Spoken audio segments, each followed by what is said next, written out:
Rob and I are actually going to be chatting with Susan Stanton. Thank you very much for joining us.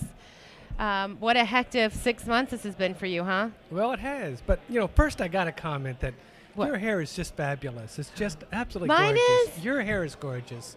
You You're an should have seen the inspiration. You should have seen her hair. Did you guys hear it was that? down like her back of her, on the bottom of her back. You and cut she, it? And she donated 14 inches to Locks Lots of of Love. love Well, last that's- week. Wow, that's Yeah, impressive. but it really, Oh, her thank whole you. thing, it lightened up when she got it cut. It was nice. I am so happy. Did you guys hear that? She loves my hair. Well, but what a ride this has been for you. Yeah, it has been. It's been a long 4 months, but an extremely fast. Well, how Yeah. what's it been like? I mean, from what happened, which wasn't supposed to happen when it happened, to now, how much What's has happening, your which you had no idea would ever happen, is happening I know. now. Yeah. how I mean, has your life changed? Yeah, up until 4 months ago, I was a normal bureaucrat. Right, Worrying pushing about papers and pushing papers, worrying about police and fire guys and the garbage being picked up and the intersections being cleaned. And one day a reporter came to my office and said, "We understand you're going to be changing your gender. Is that true?" And life changed. Life changed. Yeah, it changed quick. Do you know who told? Do you know where it leaked from? No, I don't. I was told it was somebody from the transgender community, but I don't no, think they so. would Come wait for on. it. It's your time to do that. I don't wouldn't know, they? and even if today, if they had said, we will let you know, would you like to know?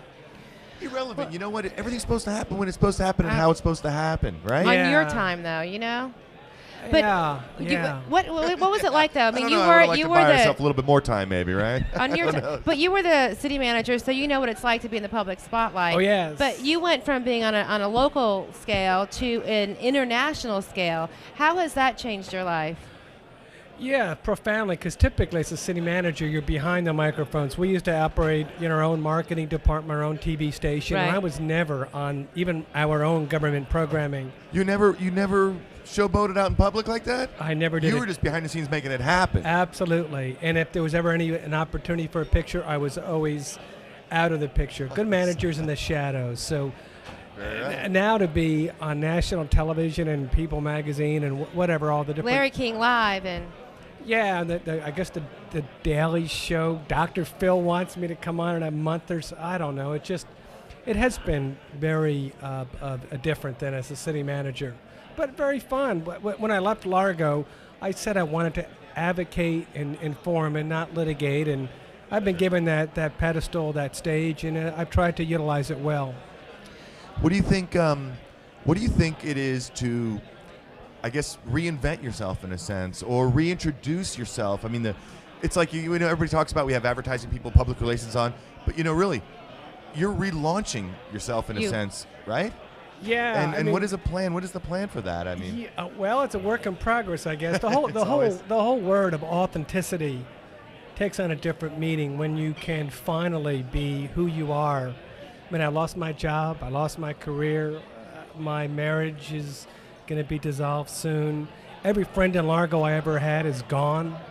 I've lost so much, but in the same sense, I've been so embraced, certainly by the GLBT community, right. and given a platform and a stage and an ability to impact so many more people than I ever would have done in Largo. So I'm ecstatic, and my biggest regret is not doing this 15 years ago. really, do you think there's a career in public speaking and motivation and being a leader? Yeah, other I than do. just than doing it for free, going around the circuit, or do you see there's a way to turn it into a You know- book, a experience, a movie, something? or Lifetime movie of the Leaf- week or something. Well, I've got typically there'd be a CNN crew. They've been doing a documentary, and they're this is the first event that they're not here with this camera crew covering something like this. I do have an agent who in the process of finalizing a book, but even more significant, as a city manager, I was always very much involved in our diversity program and trying to communicate. That was one of your biggest agendas when you were, right? Yeah, but not because I was a trans person, Right. but because more that if you come to work, you do your job, you should be able to go home at the end of the day and feel good about yourself, and all these other aspects of our personification really isn't relevant in the workplace, and that was a central theme in the city of Largo. And I think it is very relevant now that I'm probably a good example of someone that you don't know who you're talking to. So when you make the Right. stupid jokes and the snide remarks and the inappropriate conduct because you think you're with friends, you don't know. And I think that's a powerful message. Well, let me That's an ask you a excellent question. It's actually a very, very important message. Do you-